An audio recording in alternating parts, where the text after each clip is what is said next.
Hi, I'm Jordan Thorne, and we're here at Green by Design 2019. Today I'm joined by Brett Domoy. He is the Global Director of Sustainability and Packaging at Unilever. Thank you so much for joining us today. Thank you for the opportunity to talk to you. Absolutely. So can you tell me a bit about where your passion for sustainability first started? Sure.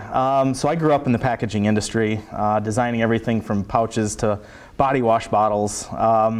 And I've had a lot of great opportunities to do material design, structural design, but a lot of it's been based around single-use plastics. I think the other aspect of my background is I actually grew up on a grain and vegetable farm and actually still live there today. So I see climate change firsthand. Constant records are being set with weather events, whether it's record rain or record cold or record warmth. And really these two kind of marriages in my own personal life has really driven me to action and really driven my packaging strategy, my team's direction to help make an impact in positive circular design and circular economy for the plastics industry. Amazing.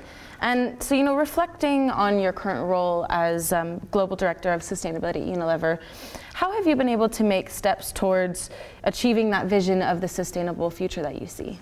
Yeah, really it's been about breaking it down to the elements of circular economy and trying to educate, trying to upskill, and trying to really create an environment that eliminates greenwashing. So making decisions based on science, based on the ability to drive towards a waste-free future in this circular economy.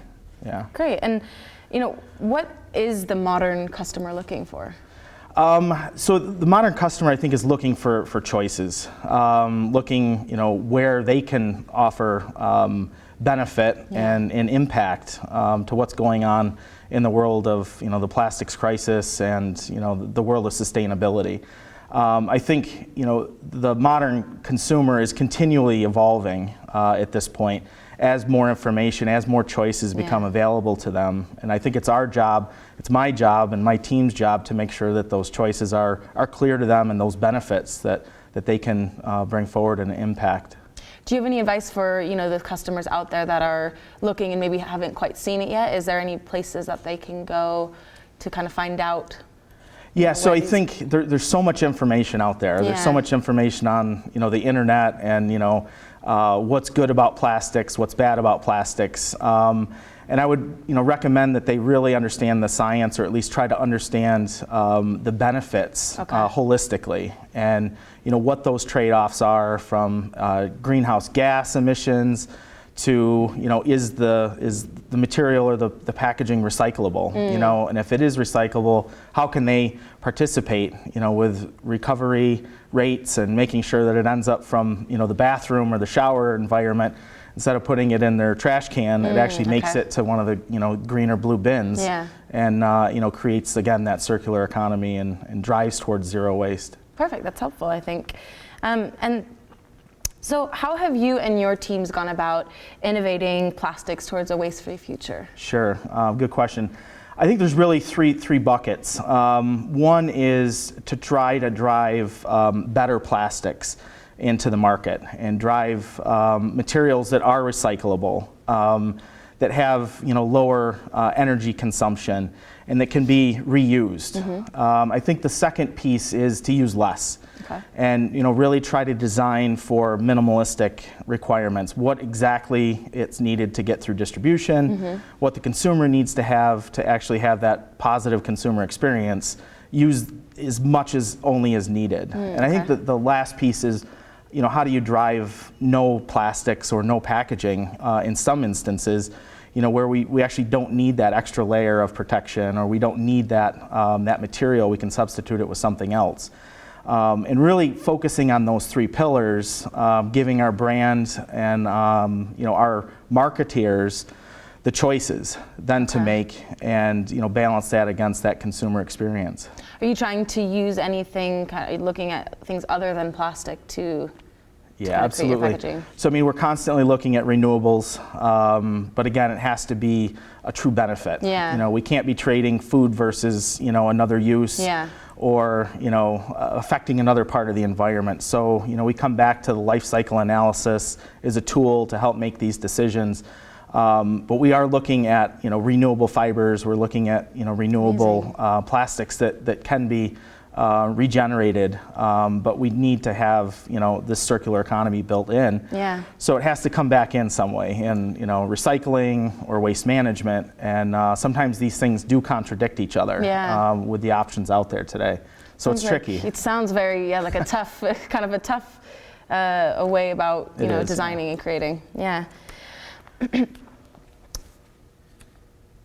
So, what are some of the biggest challenges that companies might face when trying to transition towards a more sustainable design process and responsible packaging? Yeah, so this is this is a balance, I think, in a couple areas that we have to strike as an industry. I think one is the economics around it. Is the consumer or is that marketplace willing to pay for some of these solutions?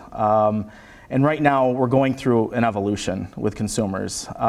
They're saying one thing, but they haven't started to really act on it yet. Okay. And I think getting that right balance between the business side, the economics, and then the benefits that we can bring into market, I think is one of the struggles. Once that card turns and the consumer starts to invest in this future, and is willing to maybe pay a little bit more or make some other choices in their consumption pattern, I think that will then begin to build momentum and start unlocking this for all of the the producers around the world. Yeah, it's really interesting. So there are so many incredible new materials and technologies emerging that enable the reuse and creation of sustainable products and packaging. So if the goal is to become a waste-free future, where do you envision the future of products? How will it look like in 10 to 20 years? Yeah, so there are, as you said, a lot of new technologies out there, and frankly, I think the solutions are actually on the table today. It's driving that adoption. It's driving the consumers to make the choice, and maybe interrupt their world of convenience slightly, to make that decision. I think that's one piece. So the consumers are unlocked. I think the other piece is the recyclability or the circular economy. How do we bring this into a reuse, reuse, recycle type program? Again, the consumers need to be that unlock. Infrastructure needs to be built. Policies need to be supportive of those types of programs to really drive that. But I think, in summary, I think the technologies are there. It's getting those adopted both in industry and with the consumer. So is it more just about sort of educating people, and then I guess the whole system sort of has to be ready for the consumer to then kind of go and purchase? And no one person holds the solution here. It's a collective. It's society. It's the producers. It's the infrastructure that everyone lives in to make that a waste-free world. It's a big task ahead. A big task for all of us. Amazing. And so, just to finish off, how can leaders build a case for incorporating sustainability into their businesses and really convince their biggest stakeholders to buy into it? Yeah, and I think the question may be,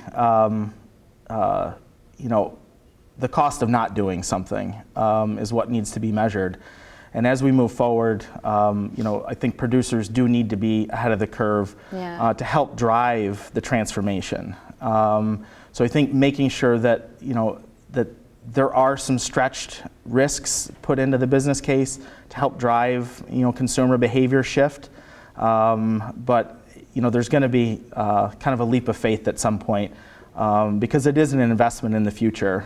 It's proven with our brands, Unilever's brands, that 46% of our top brands are growing faster with sustainability at its core, at its purpose. And in 2017, 70% of our growth came from sustainable brands within our portfolio. So there are business benefits to doing it. So again, it's making that investment and having faith that we can change the planet, really. Yeah, that's admirable. Well, thank you so much, Brett, for joining me today. It's been a pleasure speaking to you. Thank you, Jordan. Thank you.